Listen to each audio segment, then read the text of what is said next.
अगला टॉपिक है जिसे हम लोग रॉक्स या चट्टान कहते हैं। हम लोग यहाँ से शुरुआत करते हैं कि चट्टान क्या होती है, रॉक क्या होती है। इससे भी आपके परीक्षा में काफी महत्वपूर्ण प्रश्न आते रहते हैं।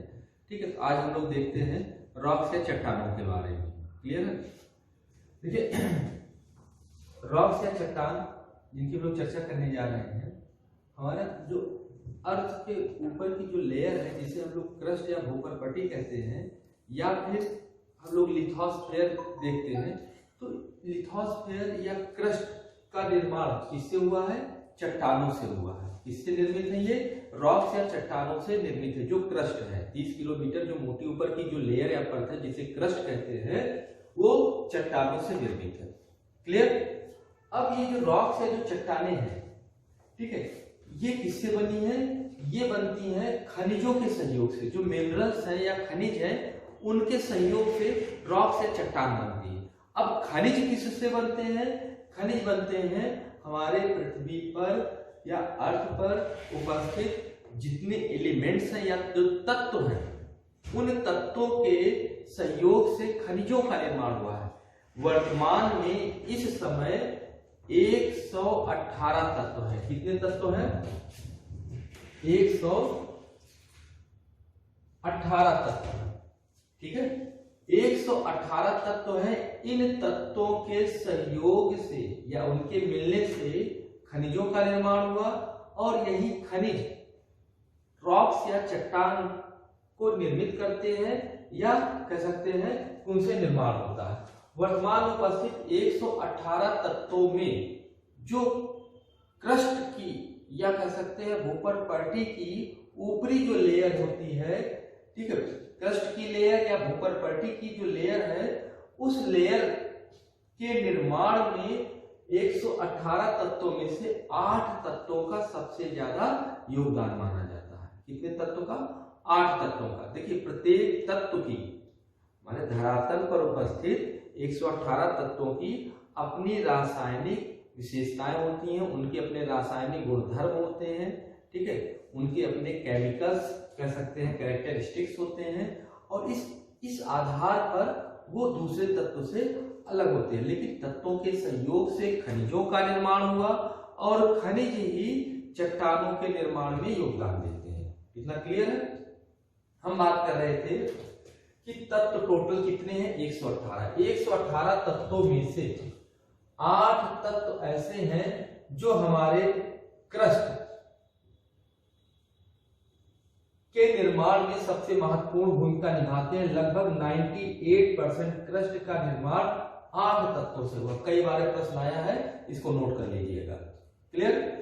अब देखिए, जो 118 जो तत्व है, जिनमें से 8 तत्व हैं जिनसे हमारे क्रस्ट का 98% भाग बना है, वो 8 तत्व कौन कौन से हैं? सबसे पहले ऑक्सीजन है।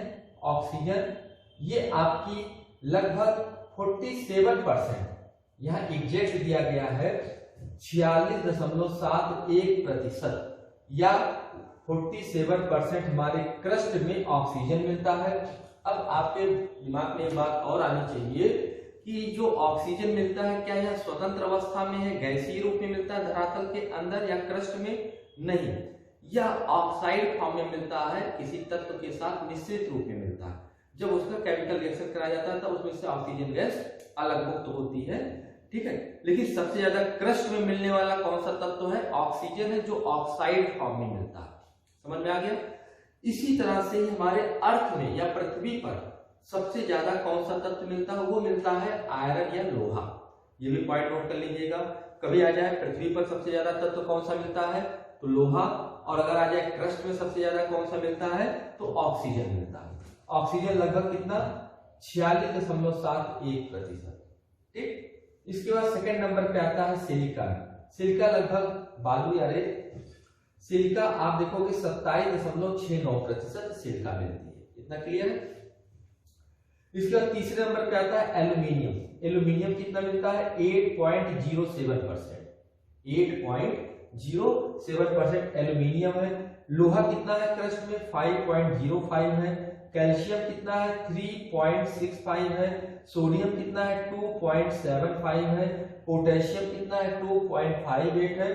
और मैग्नीशियम 2.08 है। तो इस तरह से जो ये 8 तत्व हैं, ये 8 तत्व मिलके क्रस्ट का लगभग 98% भाग बनाते हैं। इतना समझ आ गया होगा। इसमें आपको कम से कम लोहे का पूछा जाता है, एल्यूमिनियम, सिलिकॉन और ऑक्सीजन। ऑक्सीजन सबसे ज्यादा आपके परीक्षा में पूछा गया है कि क्रस्ट में सबसे ज्यादा कौन सा तत्व पाया जाता है। इतना समझ आ गया। अब यहां पर हम लोग देखते हैं,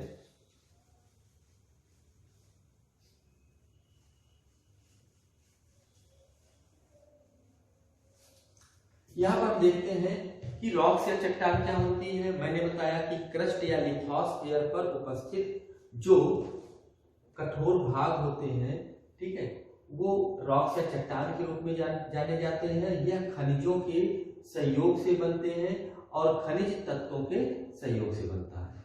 इतना क्लियर है। अब हम बात कर रहे थे कि क्रस्ट के निर्माण में सबसे ज्यादा योगदान किसका है, तो 8 तत्वों का था। कुल पृथ्वी पर कितने उपस्थित तत्व हैं, 118 तत्व हैं।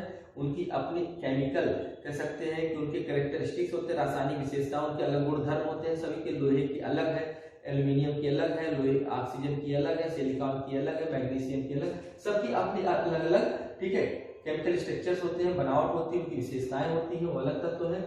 इस तरह से पृथ्वी पर जो अध्ययन किया गया, पाया गया तो 3 रॉक्स या 3 तरह की चट्टानें देखने को मिलती हैं। कितने तरह की? 3 तरह की चट्टानें देखने को मिलती हैं। जब पृथ्वी की उत्पत्ति हुई, ठीक है, उस समय पृथ्वी एकदम आग कह सकते हैं कि रूप में धधकता हुआ रूप में था।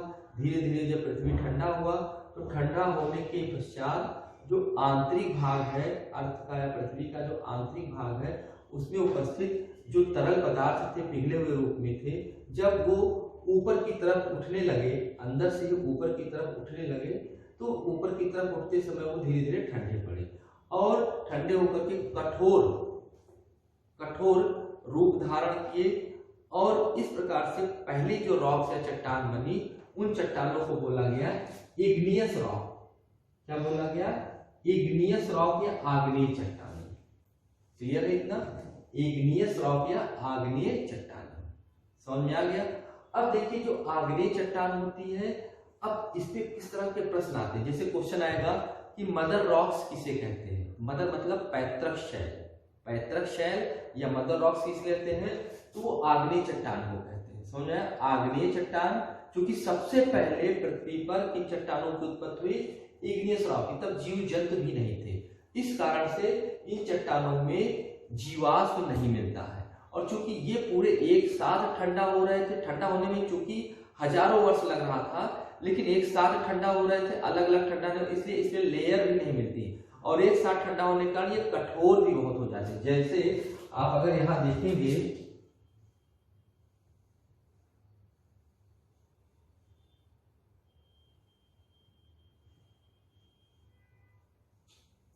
जैसे ये अर्थ की सबसे ऊपरी जो लेयर है, जिसे हम लोग क्या बोलते हैं? क्रस्ट कहते हैं। क्या कहते हैं? भूपरपट्टी कहते हैं या क्रस्ट कहते हैं।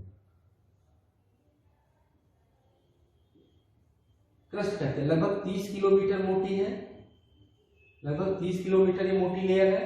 अब इसके नीचे हम लोग देखते हैं, ये दूसरी जो लेयर देखें, इसे बोलते हैं हम लोग लिथोस्फीयर या स्थल मंडल। लिथोस्फीयर स्थल मंडल। और इसी लिथोस्फीयर के नीचे एथनोस्फीयर होता है। एथनोस्फीयर होता है जिसे हम लोग बोलते हैं दुर्बल मंडल। एथनोस्फीयर को क्या कहते हैं? दुर्बल मंडल। इसको हमने पृथ्वी की आखिरी संरचना में बताया भी था, वहां आप देखिएगा, ठीक है। एथनोस्फीयर जो तरल रूप में है और यहाँ का तापमान 800 डिग्री सेल्सियस से 1200 डिग्री सेल्सियस तक मिलता है। कितना मिलता है? 800 से 1200। कहां का? एथनोस्फीयर का तरल रूप में। जब पृथ्वी के अंदर से संवहनी तरंगें ऊपर की तरफ उठती हैं, तो ये जो तरल पदार्थ है इस पर दबाव पड़ता है, तो ये तरल पदार्थ ऊपर की तरफ उठता है और जैसे जैसे ये ऊपर आएगा, देखिए इसके ऊपर तो जीव जंतु वनस्पतियां सब रहते हैं, पेड़ पौधे यहाँ सब रहते हैं, क्रस्ट के ऊपर निवास करते हैं। लेकिन इसके नीचे की हम बात करते हैं, जब ये तरल पदार्थ ऊपर उठना स्टार्ट हो जाता है तो अंदर पाताल में ये धीरे धीरे जमना शुरू कर देता है। लिथोस्फीयर वाले भाग में या क्रस्ट के भाग में ये जमना शुरू कर देता है, ठीक है।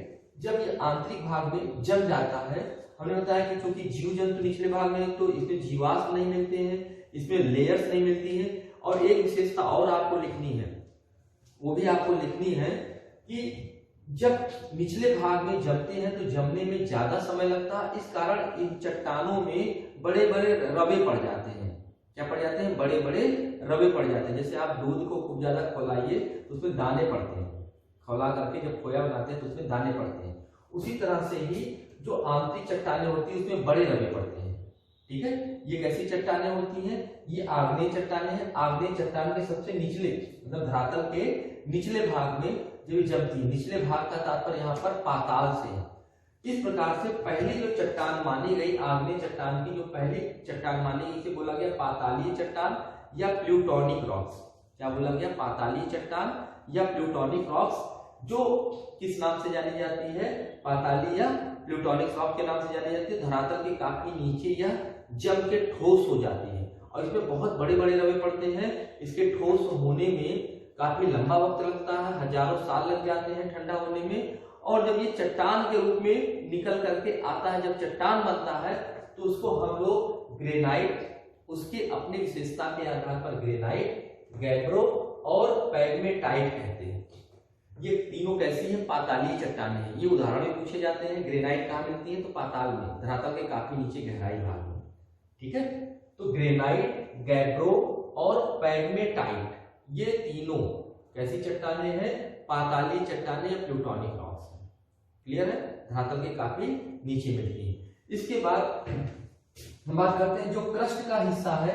क्रस्ट वाले हिस्से में जो 30 किलोमीटर की जो मोटी लेयर है क्रस्ट की, उस हिस्से में एकदम धरातल के ऊपर नहीं और काफी अंदर गहराई में भी नहीं, मध्य में जो छिद्र या जो दरार होती है, उन दरारों में ये जो अंदर जो मैग्मा है, हमने मैग्मा ही बताया, जो मैग्मा है जब वो दरारों में इनमें जम जाता है, होता वो भी गहराई नहीं है, जब जम जाता है तो उससे हम लोग बोलते हैं, जो कि बहुत अंदर भी नहीं ऊपर भी नहीं, मध्य में है, इसलिए इन चट्टानों को बोलते हैं मध्यवर्ती चट्टानें। क्या कहते हैं?